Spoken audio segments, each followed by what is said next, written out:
جیسا کہ سلسلہ نمبر 1 میں زکوٰۃ کی ڈیفینیشن کی گئی تھی اور اس کا شرعی حکم بیان کیا گیا تھا، یہ سلسلہ نمبر 2 میں زکوٰۃ واجب ہونے کی شرائط ذکر کی جاتی ہیں۔ نمبر 1 مسلمان ہونا، کافر پر زکوٰۃ واجب نہیں۔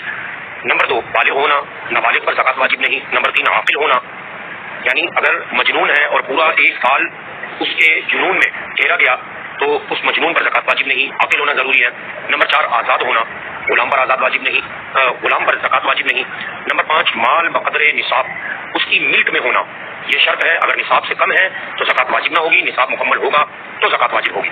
نمبر 6 پورے طور پر اس مال کا مالک ہونا اور اس پر قابض ہونا، یہ ضروری ہے، اور اگر قابض نہ ہوا تو زکوٰۃ واجب نہیں۔ نمبر 7 نصاب کا دین سے فارغ ہونا، یعنی جو اس پر قرض ہے اس قرض کی ادائیگی کے بعد جو رقم بچے وہ نصاب کو پہنچتی ہو تو یہ شرط ہے۔ نمبر 8 نصاب حاجت اصلیہ سے فارغ ہو، حاجت اصلیہ سے مراد جو ضروریات زندگی کا سامان ہے، کھانا پینا، لباس، مکان، سواری، یہ تمام ضروریات زندگی کا سامان ہے، اگر اس سے زائد ہے تو وہ حاجت اصلیہ سے فارغ ہے، اس پر زکوٰۃ واجب ہو جائے گی۔ نمبر 9 مال نامی ہونا، یعنی وہ مال بڑھنے والا ہو، جیسا تجارتی مال ہوتا ہے یا سونا ہے یا چاندی ہے، وہ مطلقاً جو ہے وہ مال بڑھتا رہتا ہے، اس کی قیمت بڑھتی ہے تو اس پر زکوٰۃ واجب ہوگی۔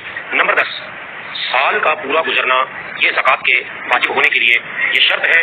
یہ 10 شرائط زکوٰۃ کی بیان کی گئی، انشاءاللہ عز و جل سلسلہ نمبر 3 میں جو شرائط 10 بیان کی گئی، ہر شرط کے تحت جو آنے والے مسائل ہیں انشاءاللہ وہ سلسلہ وار بیان کیے جائیں گے۔